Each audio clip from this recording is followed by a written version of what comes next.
starts coming on Sunday in a couple of weeks.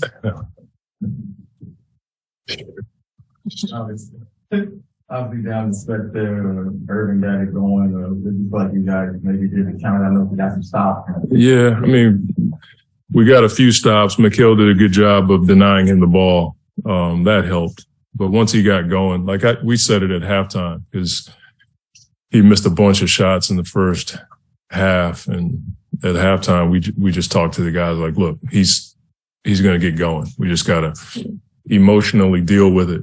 And, we did enough to get a win. And on the road lately, in those moments, we've kind of run into a bit of a wall from a spirit standpoint, an emotional standpoint. And tonight, I thought we just held the line as best as we can. And a number of contributions. We teased Mikhail because he had 9 assists tonight, and we thought that was impossible.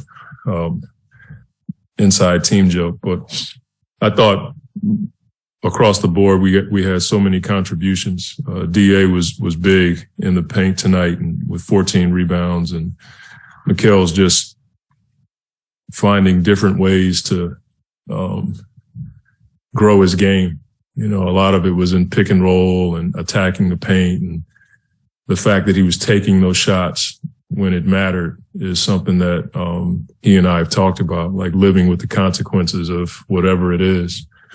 And I thought Saban, to be on our team for 10 days, whatever it is, he was pretty good tonight. And defensively, until the fourth quarter, we were at a high level. And then they got going a bit, and we had some miscommunications in transition. But I thought the steals that we got in transition helped us seal it. The urgency to get back in a late game situation is tough. DA had one, and I think Cam Johnson had one. Those are huge plays that help you win games. What was your initial minute restriction for Cam? I'm not saying to anybody. Did you go over it? Next question. I'm being asked because you put him in there. Yeah, we were. Next question. What do you think of his performance? I just thought he brought a level of juice to the arena that we hadn't felt in a while. When he got off the bench, you could feel the fans and feel the community like, that's our guy. And Mikhail saw his twin come into the game, and he was like, let's go. And I thought it was awesome. I really did.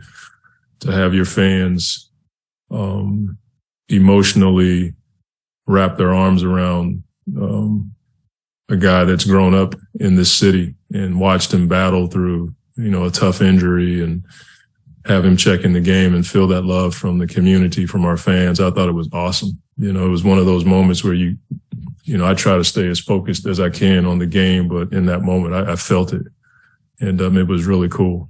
The odds of him coming off in this first. Yeah, right out the gate, he just does what Cam does, and it speaks to the commitment that he's made to conditioning and keeping himself mentally right. Because typically when you come back that first game, the last thing you can do is make a shot and attack the basket and get and ones and hit free throws because you don't have a game rhythm. But he's been working his tail off, and we're grateful that he's out there on the floor.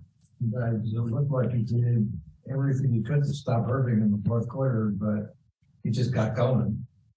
Yep, he's a phenomenal player, and once he starts playing off the dribble, and the last 3 he hit, it was great defense. He just hit a tough shot. So we're not the only team that he does that against. Late in the game, Mikhail and DeAndre were able to hit a couple jumps. Yeah. To get the offense back on track. Was it the zone that was? It was the reads in the zone. We typically in those moments, that would be Chris and Book making those reads. We were trying to teach Saban the zone play for that particular zone on the fly. And so that's hard. Fourth quarter situation, and you're trying to make the read.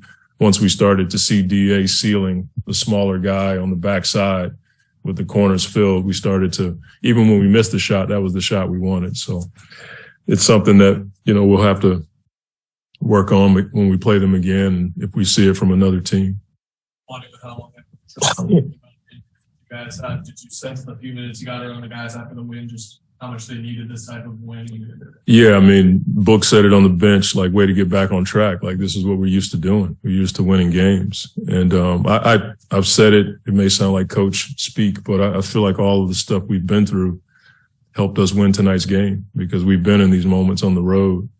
And I think the team feels it. We don't want to get happy on the farm. We got to be better next game. But I think they feel like we can win games if we play the defense the way that we're capable of and we handle those moments. When teams make a run or we have a few turnovers or we miss a few shots, like the ability to stay right here is really important.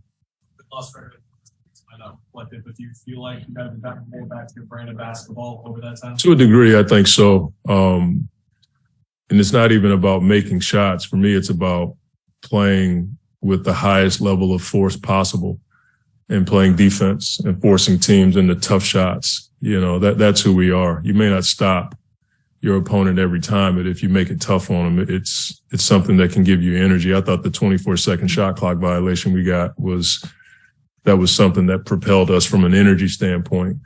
But it's a step for us. To win a game is really, really hard, but we are starting to see the consistent brand of basketball that we're accustomed to. And obviously it's nice to have Cam out there knocking down shots. How much does that spacing help? I know you've seen it before, but in terms of the first half, open things up. Yeah. Well, I think when you have McHale, Cam, D-Lee, it helps DA. You know, he had some jump hooks early and he had some situations where he was punishing their switches. And most of it was because there was shooters all around him, so you can't help as much. And DA is a willing passer. And so if you help too much, he'll find guys. So it's something that we have to continue to grow because they're not the only team that goes to switching, defense is to try to take our offense out. That first play, or one of the first plays of the second quarter, was Saban was dribbling around the thing, and then Bob, did you reel them in and basically, told them about something? No, I'm just trying to teach them the reads. Sometimes if if we're running a certain play in a certain environment, if you get too deep, you can't make the read. And that's just something that he'll learn from being in our system. Chris has been in those situations so many times. He can get to his midi, or he can find DA, or he looks for the guy behind him. If you get too deep, you got to finish. If you get too deep and go under the basket, most teams go to a steal out, and now you're playing one-on-one, and you're probably going to shoot a 9-paint too, which is what most teams want. You mentioned that you're growing up here in the city and Saban, obviously, but you as well. So you built this game, this journey, with so many teams in the past 5 months, and coming back here with his family. Yeah, I don't know. I just like guys that, when the work pays off for them, they get an opportunity and they take advantage of it. Like that's what you want to see from guys. Like from the time every time he's been in our gym, he's been the same guy. He gets after it every day. And so you like to see those guys succeed. You talked about Kim's first couple of minutes out on the court, the excitement that we felt. But did you reasonably think that he could put 19 points up in his first game? No, I didn't. I mean, most guys come back and they just try to feel their way into the game, or they're a little hesitant to keep shooting the ball, but that's never been Cam's problem. And if he ever turns it down shots, he'll probably come out of the game. But I didn't think he'd have that kind of production, and, we needed it. Thanks, Coach. Thank you. Yep. Thank you.